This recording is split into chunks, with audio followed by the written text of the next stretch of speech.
Hello and welcome to the Tom's Hardware Show. I'm your host, Sharon Harding, and today we're talking streaming with Logitech and Streamlabs.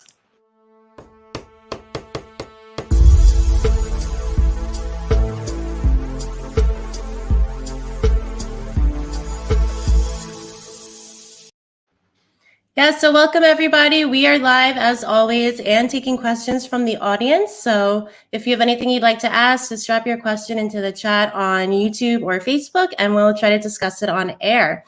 So joining me today from Logitech, we have Erin Morgan. What's going on, Erin? Hello everyone. Welcome, welcome. We also have Ashray from Streamlabs, head of product over at Streamlabs. What's going on, Ashray? Doing great. Thanks a bunch for having us here. Of course, glad to have you. And of course, like I said, we're talking streaming today, and what's a show about streaming without an actual streamer, right?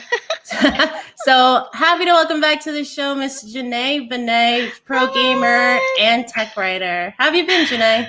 I've been good. I love that you keep saying pro everything. I'm just eating it up. Like, I'm not even going to correct you. I'm like, absolutely. Hey, again, that money, you're pro. Okay. So we all know game streaming is huge these days, right? I think it was gaining steam already over the past couple of years. And with the pandemic keeping a lot of us at home, I think it got a lot more appealing to a lot of people. So Ashray, you're over at Streamlabs. What are you and the Streamlabs team seeing in terms of the latest streaming trends? Yeah, so it's been a very exciting time for streaming. A lot of the growth that we were seeing before the pandemic and everyone sort of started staying at home, it just super accelerated as that happened. Last year in total, there were 28 billion hours of content that was watched in live stream across Twitch, YouTube gaming, and Facebook gaming. For context, in 2019, that number was 16 billion. So from 16 billion to 28 billion is a huge amount of growth. There was growth across all the platforms. Twitch continues to be the most dominant platform with about 72% of all the viewing hours. But we are seeing, YouTube and Facebook continue to grow. And, our quarterly report that kind of recaps what happened at the beginning of this year, that's coming out tomorrow, giving you a bit of kind of an exclusive here.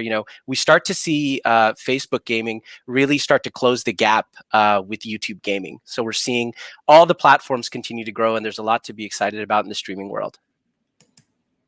So that's interesting because Janae, I know you actually wrote a roundup for Tom's Hardware comparing the different streaming platforms like Facebook, like Twitch. Ashley just mentioned there's more.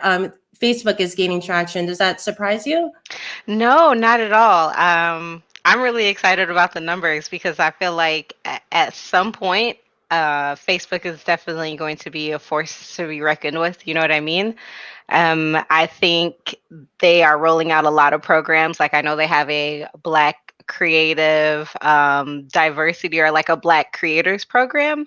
And so I know that's like pushing a lot of initiative. Plus, like, being able to take on people from Mixer and giving them the same status that they had on Mixer so they don't have to grind for that again. It makes sense that Facebook is definitely closing the gap with their numbers. Like people are looking to be on there and exploring Facebook gaming has showed me that people aren't only like, using it for gaming, like other people are starting to be like, yeah, I'm like a video content creator and things like that. So it makes perfect sense. And just to add one thing to that, that's a fantastic point. One of the interesting things that we saw with Facebook gaming is the emergence of their IRL category, right? So for a while on Twitch, the top category has been just chatting. So recently, Facebook gaming released this IRL category, and they've seen a lot of growth there, exactly in line with what you're saying. Yep. Very cool. So to be clear, though, Twitch is still the top dog. Is that right? Definitely. 72% of overall market share for viewership is on Twitch. Now, we do see some differences regionally. In South Asia, you have YouTube sort of being the number one platform. And then in Southeast Asia, you have Facebook gaming being the number one platform. So there's some differences geographically. But overall, Twitch definitely has commanding market share. So what are you finding, Ashray, is driving people to streaming most? Is it their love of games? Do they want to be famous? Are they hoping to make money? Like, what are the biggest attractors? Yeah, so I think, the number one thing is, more and more, it's become a more and more accessible thing to live stream, right? Anyone that's watching this, probably has a mobile phone or a computer that they can get to start live streaming and creating content. So and more than ever, as these new categories have emerged, whether it's a game that you want to stream, whether you just want to talk to an audience, whether you have a niche interest where you have a community that you can broadcast, it's become easier and easier to start live streaming. And we're certainly seeing that, right? Even on the mobile game side, on the mobile side, we've seen so much growth with streams there as well. So I think, especially nowadays, like we all have things that we want to share, and it's easier than ever. And so with the pandemic and people being at home, that really spurred a lot of people into kind of taking action and start streaming. What about you, Aaron? Are you a streamer at all? I'm not. So here we are. You could say this is like one of my first experiences on with you guys. So, I mean, thanks for that kind of experience. But I think one of the things that resonates as we're having this conversation about streamers and, us on the gaming side over at Logitech G is it is such an interesting time right now culturally, right? Where we're seeing there's so many options for creation. We're seeing so many gaming creators on there. And I think that there's so many platforms, there's so many opportunities, there's so much more recognition of creators and gamers and this culture that we're seeing right now. It's just amazing. Oh, shout out to PC Gamer joining our stream. Nice to see you guys. So Janae, I wanted to ask you, what actually attracted you to become a streamer? Wow, ever since I was born. No, okay. Were you born with a controller just in your hand? Just right there. What attracted me to become a streamer is I went to school for broadcast journalism, and I always wanted to be on-air talent. Actually wanted to be anchor, but like news is kind of too tough for me. I'm like, really sensitive to that type of stuff. So I started when I got into video games, I learned that, there's the possibility to be like on-air host or like just talk to people. And so I would do things like news roundups or like the hottest topics for today or like even esports recaps. And I started doing that like on stream. Like I would play a game and then I would talk about like a real life topic, certain things that were happening at that moment, and I would just kind of play and have fun, or play and not be very good, or play and try to do a review for a game. So that's really what drew me into it, is that I've always been interested in like just creating content as a whole and just giving news to the people. So that's where my draw came from. So when I started like playing games, it was a little bit of a different area, because now I'm like playing and I'm like being entertaining and I'm like interacting with people, versus just being like, today, the game industry is doing this, or today this game has these type of patches. So what drew me is just the wanting to interact with the people more so, because I found that I like that a lot better, which led me to get into more like more invested in community. So then I started playing games that I could play with the community instead of solo games, because those are just way more fun. Yeah, that's a good point. To go back to Ashray's point about accessibility, like it's so easy to just like, get a webcam, get yourself out there and kind of break into the industry without having to go through, necessarily all the red tape.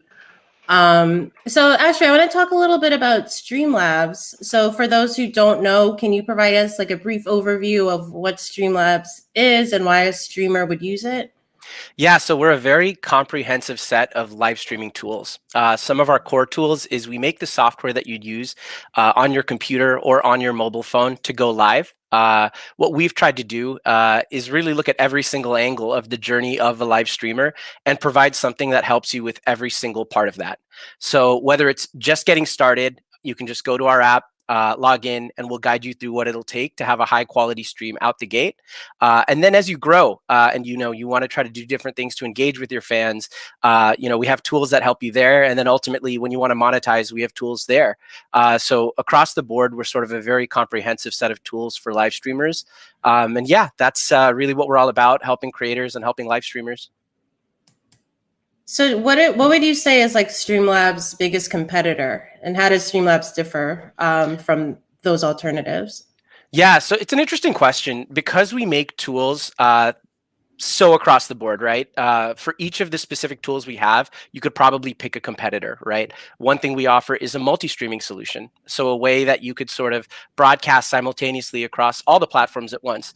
This is particularly useful if you're just starting out and you don't yet know where you found your audience and, you're just getting going. You might as well broadcast to all the platforms. So like something we did there to sort of separate ourselves is what we saw is a lot of the solutions today, while they allow you to broadcast to all the platforms, they don't necessarily allow you to sort of like aggregate the chat, right? So you're not aware of, chat coming in from all the different platforms you're streaming to. So that's something that we integrated out the gate. We know how important chat is for live streams, and we sort of made sure that that was a part of it. So you see like an icon of the platform that someone that's tuning in when they're chatting, you see that with them. And so with each of our products, we've sort of approached something differently, but with each of our tools, there's probably a set of competitors.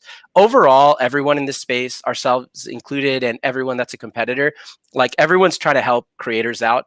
So when we think of like tools that we want to build, we're really thinking about like, okay, what can we do to make this like easier to increase production quality? We're not thinking like so much about like, okay, what's someone else doing? So I'd say that, a lot of folks that are building tools in this space, we're working together with, they're integrating with our APIs. So things like our alerts that appear on stream and things like that, they're cooperating with us on that. And we're all sort of trying to just move live streaming forward together. So I'm curious on Janae's take again. I don't know if you've used Streamlabs, Janae. Oh, you have. So what do you like about Streamlabs, and also just what do you look for in a streaming software in general? To be easy to use, Streamlabs was actually one of the things first platforms I started using, or one of the first tools I started using when I started streaming. And it really helped me out as far as overlays, putting up very specific like sound effects that I wanted, uploading GIFs and stuff, and helping me make my stream very personalized. So I really enjoyed using Streamlabs, and it does put everything all together, and it really helps you to move quickly through things that like you've never done before. Like if you're setting up your chat, that was super frustrating for me to set up my chat because I'm like, I can't see it. And then using the tools in Streamlabs, I was able to like have a background on my chat and like, customize the font and customize the colors and, make it easy for me to use and have like on-screen chat during my streams. Another thing, I really, really was interested in the sound effects because I love sound effects. So I thought that was like super cool, using the sound effects, being able to like personalize it and being like, this is for, well, back then they didn't have tips, but like, oh, this is for like tips. This is for follows. This is for that. So I feel like Streamlabs is really, really easy to use and to go through. It can be frustrating just like looking at it, but once you're like, oh, this is what I need to do. I need to set up an alert, donation. And you literally search on there, alert donation, it'll come up, or, oh, I need to have some of these words, I don't want some of these words in my chat. Like, let's go ahead and look at that. Or like I said, with the overlays, because like overlays were such a big deal when I first started out. So it took me a while to like get an overlay that I liked. And then I was switching overlays because there were so many options. Is there any other software or tools that you use that you would recommend to our viewers who want to get into streaming, Janae? Into streaming, I think that I've used XSplit before. I also, what's interesting about having any software that integrates like streaming on multiple platforms, I have used like stuff like Restream before. And I have tried out other things like Stream Elements, and then you get into like modding, and you're using like Nightbot and like MooBot, and there's all these bots and things like that. But using stuff like Streamlabs helps you like kind of keep all that stuff in one place and just makes it a little bit easier. So those are some of the tools that I've been through.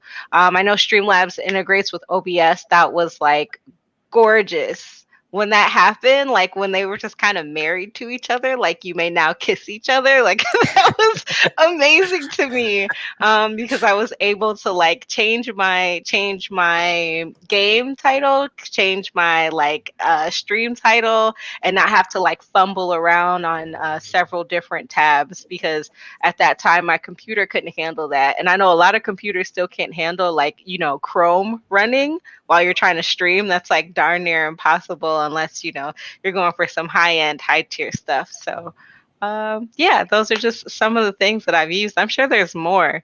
If you go through like your Twitch extensions or like your Twitch where it says like things that you've logged into, I'm sure I have like 3 pages of things that I don't even know even exist anymore. So I guess that's kind of part of the point of Streamlabs, right? Is that it streamlines your streaming. Yeah, Exactly. Yeah, it does. It puts all the stuff in there. It's great. I think that's one of the things that, our work will never be done, right? We want to make it easier and easier for people to go live with really high production quality. So, the first step was really bringing everything together. And now we've just kind of continued to work on improving the UX and making those, making this easier and easier for everyone to get started. We were lucky in that, we really first grew with a gaming audience. That's like an extremely tech savvy audience. So, we kind of were able to, get away with it being more complicated. But, we've really been forced to make it easier and easier, which has been great. I think we're really proud of the improvement. If you looked at our mobile app now versus a year ago, how much easier it is to go live. Yeah. So that's a little bit, I guess, on the software side of things. And definitely drop in some questions if you have any around Streamlabs or any of the trends. But of course, this is Tom's Hardware, so we can talk a little bit about some hardware too. Aaron, obviously Logitech is huge in the gaming peripheral space. What can you tell us in terms of, newer products from Logitech that would appeal to streamers or wannabe streamers? Yeah, well, listening to Janae talk about, the, ideas of, really showcasing personality, right? I think that one of the, the newest collections that we've launched is the Color Collection, which really inherently allows, gamers and streamers, importantly, to kind of celebrate the playful side of gaming, right? Whether it's through colors, through accessories like the little mic cover I have on my G733. And Janae, happy to see you're wearing a set as well. But I think it's, I think there's something to, kind of celebrating that like personal touch and like really kind of making it yours. And when I think about that, not just the content, but the expression of self and the uniqueness of each streamer or gamer, I think that's something that we're really excited to provide through the new Color Collection. And I think as we think about how streaming and gaming in general is becoming so much more, easily available and accessible. It's also, really putting a lot of thought into simple and intuitive product experiences that work together. And I know Janae was showing her mouse before, but whether it's you want to do something in all the same color, mix and match, whatnot, it's just really an exciting collection that is also comfortable. I think we're wearing our headsets so much more now than we did. It's incredibly lightweight and just a lot of thought about the comfort of the suspension head strap and really making sure that whether you're streaming or you're gaming, you're not thinking about the pressure or the weight or the performance of the gear that you're using from Logitech G. So it's something, it's really connecting, and I'm excited about as you guys were talking about, how you use and how you stream with our products. So I don't know if you have the answer to this question, Aaron, but if you do, I'd be so happy to know. So Logitech, like you said, you have these cool colors. You got that headset in purple, white, blue. You have some mice, keyboards in those color schemes as well. And there are some other gaming brands that offer some brighter colors, but it's still mostly like what, black, gray, muted colors. Red. Why? Yeah. Why is that? Is the market not big enough? Is it more expensive to add colors? Like, why is it so hard for me to get like a blue piece of tech? It's kind of amazing that it's been that way for so long, right? And I think that's part of what, yes, there are other providers that provide color, but I think that that's something that as a brand that Logitech G acknowledges, and we want to kind of think beyond just all black gaming peripherals. Now, of course, there are a lot of people who prefer that, but I think that's part of, beginning with the color collection and that ability to kind of infuse whether you want just a little bit of color or just to go all in on it. It's something that we see an opportunity for. And I think we've seen, from our fans and our communities, opportunities and a desire for that, right? And, just as you were talking about, Janae, like mixing up backgrounds, it's like mix up your gaming gear too. I think, it's just kind of nice to really kind of bring in the like I said, that sense of like even accessories through your gaming gear, right? Just ways to kind of make it feel like you. I think we see it's something that we're really excited about and want to continue to bring to the category. So Avram wants to know, where is my Fire Engine Red webcam? You guys do make some good webcams. How do we get it in Fire Red? So that's one of the places you haven't gone to other colors, I guess, because it's not something that's shown to other people frequently. It's just something I'm looking at. But that's what's interesting, right? That's kind of like there's the outward expression of like what your viewers see, but then we, as individuals, spend a lot of time looking at our setups as well and our gear. And yeah, Fire Engine Red webcam sounds cool to me. Well, let's see, Janae, what do you think in terms of like building a successful career, getting your name out there? How important is it to have, maybe like good looking or stylish gear, or kind of maybe your own style? Man, so we're just gonna go back to 2014, Janae. Had none of Okay. those things. None. I was streaming with my Xbox Connect camera, and that was it, right? Like that was my webcam, that was my mic. It was so cringe. um, and I didn't have any type of personality. I was literally on like this white backdrop, like bad lighting. Like I literally bought a lamp just to stream. Like, and we're talking thrift store, like grandma Nana's lamp, like nothing nice or fancy. So to get more of my personality now is like really nice. To be successful, I don't think you need like a ton of things, but to be comfortable in what you're wearing. Like, I really like these. I really like this headset. I really like the color. I do like to put more of like my personality into it, and that's kind of something that I just started doing. At first I really got good with the stuff that I had because the news segment that I was creating, I was literally making it on my phone. I was shooting it on my phone and I was editing it on my phone and I was uploading to YouTube on my phone. So to be able to like have this lilac G733, like that's amazing because I love purple. Can you tell? Like look at my background. I love purple. So Me too. do you like need it?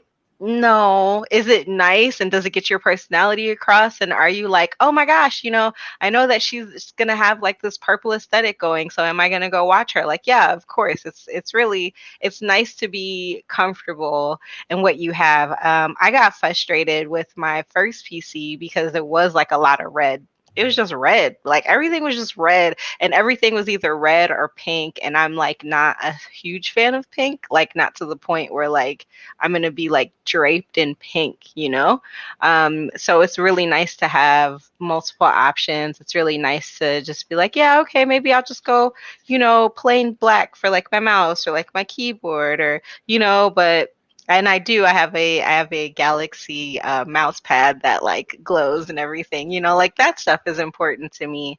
But it's more so about comfortability. Like we were talking about earlier, and one thing that I noticed with this headset is the band, because I have a fro, right?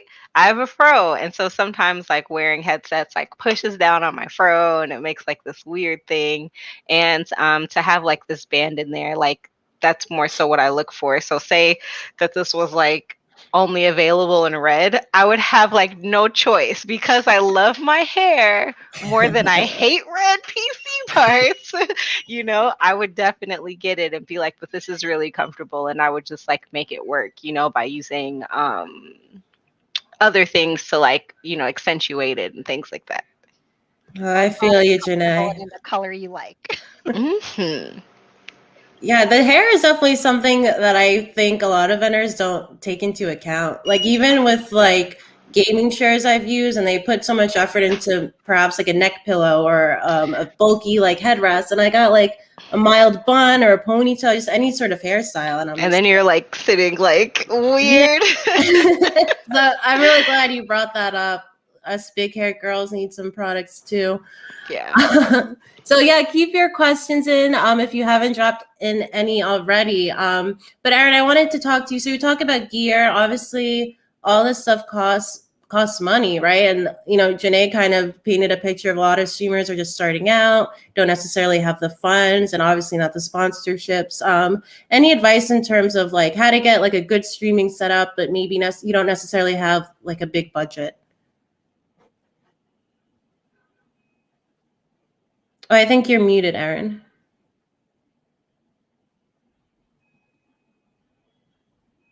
Oh, she's gonna say something really good too. I know it.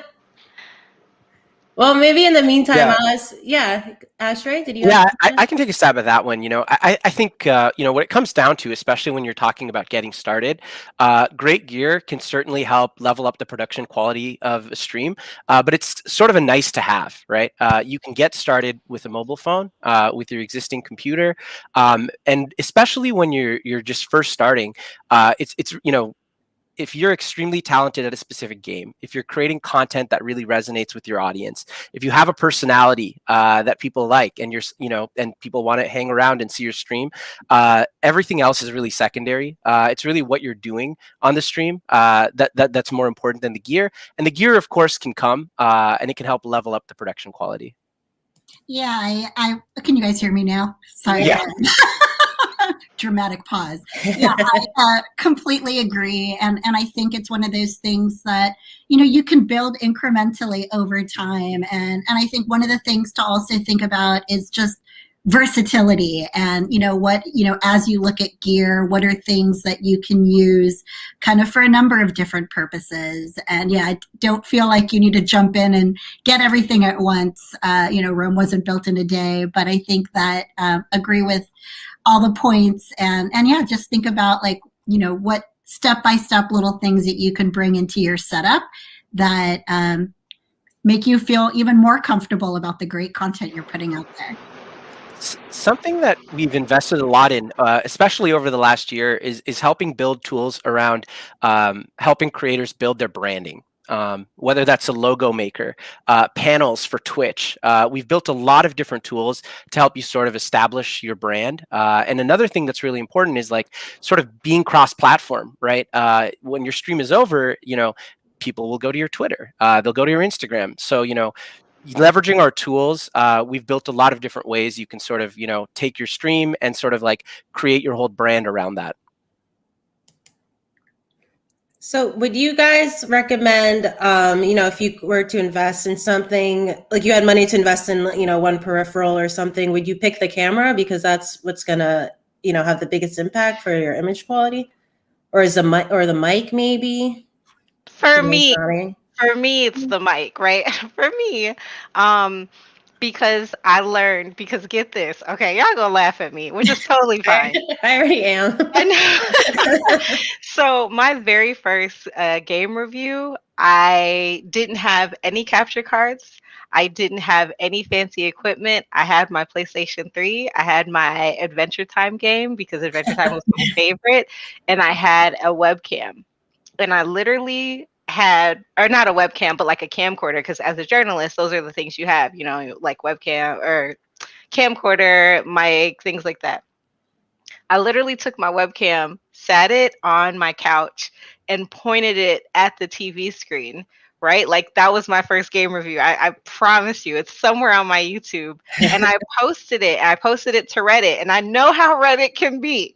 And I posted it to Reddit, and I was like, hey, you guys, is this like okay? Or are you like, how are you feeling? And like the honest feedback was like, I can kind of deal with bad video, but bad audio, I cannot. And I felt that. And so ever since then, I've definitely been striving to make sure that my audio is top notch because you can always turn off your webcam, you know? You can always turn your stream into a podcast. Like those are things that you can do if you have good audio. But if people are tuning in to like listen to you and it's a lot of everything else, like me, I have a train, so like my train be going by, you know, and like they're hearing the train more than they're hearing me, that can be unsatisfactory, you know, especially if accompany with audio, you have something like captions, right? Like you have like live captions, so you can include anyone who has any hearing differences or anything like that. So I always think that it's going to be the microphone over anything because, you know, they came to listen to like, you know, what's going on. And yeah, I mean, obviously you don't want to have bad game quality, but that's like a PC thing, not really like a webcam thing. But like if your webcam is bad, just turn it off. Like turn it off. That's what I do in our morning meetings at Tom's Hardware. I just turn that right off. All right. So yeah, thank you so much, Erin and Ashray, for coming in, giving us a little rundown of what's going on in streaming. Before you guys go, both of you, do you have any final words for our viewers or final advice for anyone interested in getting into streaming or growing their streaming presence? Yeah, I can start. You know, I think the number one thing is doing it, right? Just get out there. You can go to Streamlabs, streamlabs.com. You can use our tools and you can get started right away and be consistent with it. It's really, it's the basics that really matter the most. Having a schedule, sticking to the schedule, making sure you're tweeting out as you're going live so folks know that you're going live. Getting the basics right is the most important thing, and it all starts with doing it. So please go out there and live stream.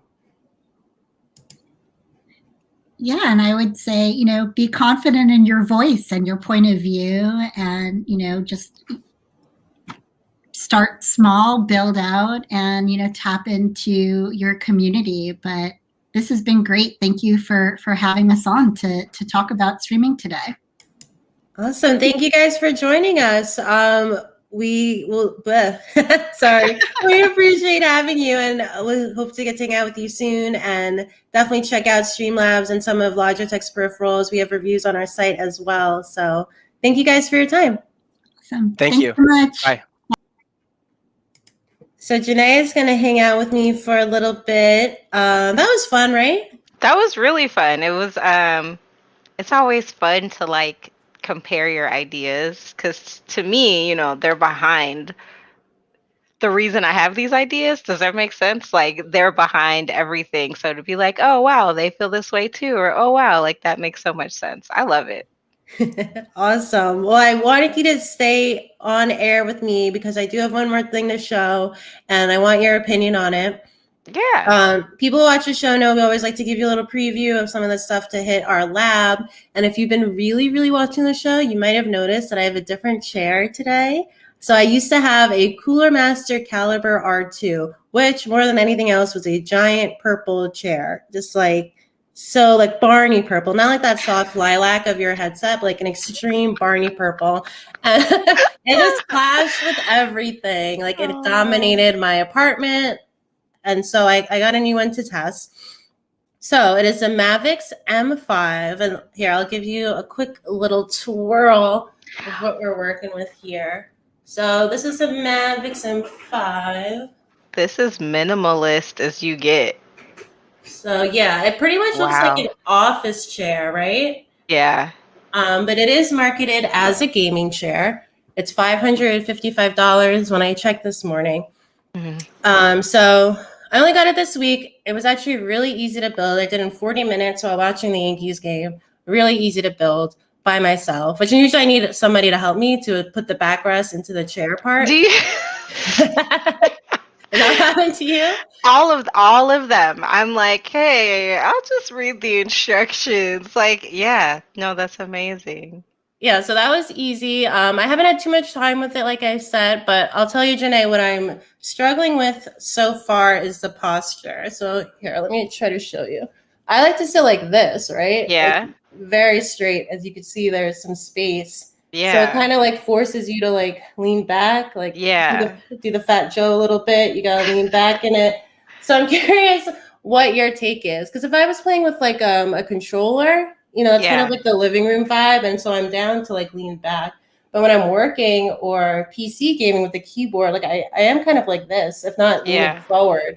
So Yeah. as a streamer and as someone who games probably more frequently than I do, what's your take? Do you want that straight posture, or do you like the fat Joe? I'm impressed that you have straight posture, first of all, because every time I sit in a chair, I'm like, am I sitting wrong? I'm like, is this correct? But yeah, I agree with you that you should have like a straight posture, and the fact that there's like that gap there, I'm sure can be uncomfortable, because what do you do more in your chair? Do you work more in your chair, or do you are you scooting this into the living room to be like, I'm gonna, play on like my living room TV, or like, what do you do?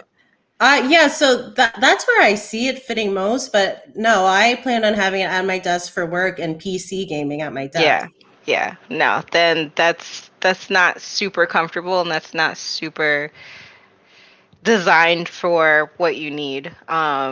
It looks great though. It looks like, it does like some good support. I see you got some tilt action going on, and it seems like the design is meant to like cradle you, which it does when you lean back. But if you like to sit up, and like, so when you sit up, is there no lumbar? Like, does the lumbar not even like touch when you're sitting up straight like that, or? For me, no. It's a little the lumbar support. There's no pillow, so there's you probably won't be able to see it, but there's Yeah, I like, saw it a little bit. this is like leather here, or fake leather probably. Mhm. So when I sit, it's a little low, like it's touching my hips instead of my back. So I don't know, maybe I got a weird back or whatever, but yeah, it's not. It's touching my bottom, which is a little surprising. That is to weird. me.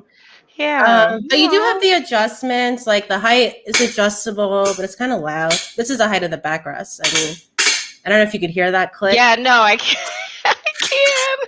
Yeah, so that's something. And we got the armrest adjustments. Okay. And there they go. Yeah. They turn as well, so there's some good things here, and it's definitely sturdier than I expected for something like filled with holes. So yeah, for sure. Well, that's what, if you look at the back of it though, even that part is mesh. There are some great, I don't think they're called like support beams, but there are some great supportive architecture behind it. And so that's kind of what I was looking at when you spun it around. I was like, oh wow, like it's like well designed, like as far as like support and things like that go. Like, that's what it looks like.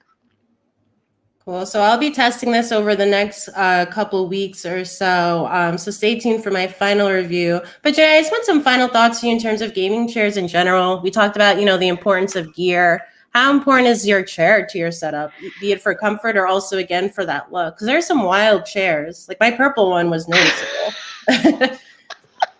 I can't get over that. Okay. It's really important. One of these days I was supposed to put together a chair, but I didn't. And so I was like, oh, I have like a 20-minute meeting. I'm just going to sit on the box. It was the worst decision. That is not a chair. You're the gaming chair box. It was the worst decision of my life though. So I feel like I'm officially an expert to be like, yeah, gaming chairs are important. Like it not only, helps your back out, but your posture. And because a lot of us are spending a lot more time like either at a desk or in a chair, it can help. I have a really great mattress, and what I like is the complementary between my chair and my mattress, right? Like after I sit in my chair, I'm not like, oh crap, I gotta go lie down, or like, oh crap, let me go get on like my adjustable bed and like see if I can make it comfortable for me. Sitting in a bad chair is like you might as well not be getting any work done because I'm gonna be grumpy, like especially as a writer. Like I feel like that's gonna come off in like whatever I'm writing. That's gonna be all very angry, like adjectives, and I'm not gonna be happy with anything.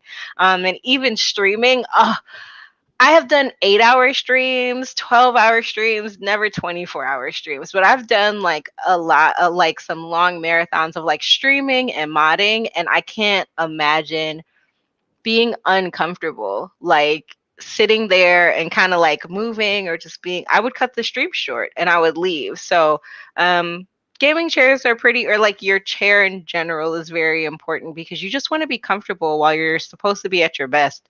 And we've all been in the house for like a year now, you know what I mean? Or like most of us, right? Have been in the house for like about a little bit over a year now, and you have to be comfortable at home. You have to make sure that you're going to want to be as productive as you can. And so sitting in a chair that has super customizable parts is like really, really cool. And I've just started experiencing the joy of actually fitting in a chair, because some of the chairs I didn't fit in because I'm slim thick. If you don't know what that is, you're more than welcome to look it up. But it was difficult for me to fit in some of the chairs because maybe I would like fit the height requirement, but like not the seat requirement. And being able to also adjust like the height and to adjust the actual armrest of it is really important, because then I'm not sitting like this in my chair because maybe I'm like too small or too short. Outer Haven said, oh man, nothing like a bad chair. My back started hating me a few months ago and had to ditch my gaming chair. Yeah, you really have to go with what works for you because your back is going to be mad at you. Your back, your feet. Oh my goodness, like to get like good circulation and everything like that, you really do have to like watch out for how you're sitting. So having so many customizable parts is going to be really helpful. I don't tilt back at my desk. I think that's a really cool features that chairs have, like the tilt back or like the 180 or 160 recline. I don't need that. I will go to sleep. I don't need it. And there's been quite a few chairs where like I've tried to recline and I was like, this thing is gonna flip over and I'm not interested in that. So like absolutely. the sturdiness Actually, of the chair. what I'd rather have than a full backwards recline is a little bit of a forward recline, because I get like really into my business. So to have Secret Lab has a chair like that. The Omega, which I sadly left in our office, that's been closed for lockdown, lets you lean a little bit forward. So like when I'm really editing, looking for those Oxford commas, I still have the back support, even though I'm like all up in my screen. So yeah. And it's a quick point to our friend Adderhaven. He mentioned he had to ditch his quote unquote gaming chair. Just because it's his gaming chair, don't assume it's gonna be better. Just because it's $500, don't assume it's gonna be better. Yeah. Like, quality varies dramatically with these, from the quality of the leather to the fake leather to the stiffness. So definitely don't just think gaming chair expensive, you're good. Yeah. Or stick with that fake leather either. My very first TikTok I did, I want to say, I know it sounds so weird. I'm almost 30. My first TikTok. It was me being like, how do you guys not get stuck to your chair? Like, how do you just when you get hot? Like, how are we doing that? Like, is there no scientific, like, something to have that, like, not happen? And so that was kind of irritating, too. Like, sitting, like, every time I sat down, like, having to, like, peel myself off of a chair. Like, it's just rough. And if you live in Chicago or any of, like, the older buildings, you have radiator heat. And so radiator heat means it's hot all year round, and there's just like nothing you can do about it. So like in the middle of winter, even if I wanted to wear like my onesie on stream, I'd be in here sweat. Like I would literally have to have like all the windows open. But yeah, gaming chairs, or your chair is important. Like Sharon was saying, yeah, it's not about, because people will do that to sell it, right? Oh, gaming chair, oh, this, oh, that. And it's like, the chair may be too skinny for you, or the chair may be too wide. So like you're moving, or you feel like your arms are all the way out, or it's just not sturdy enough, or trying to roll back and forth. I have tested a chair where rolling was just inevitable. Like I would sit down, I would roll. I would sneeze, I would roll. I would like look sideways and I would roll. And I was like, I need to get out of here because it's too light. It felt too light. And I didn't like that. I feel you. I've lived in some tilted apartments in my day. Mine is currently tilted. So you see, you get it. You be rolling.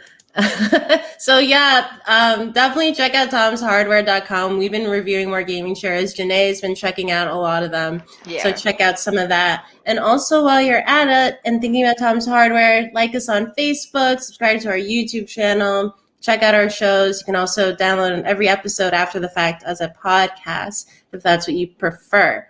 So I want to thank again Erin Morgan from Logitech and Ashray from Streamlabs. And of course, our dear friend, Janae Benet.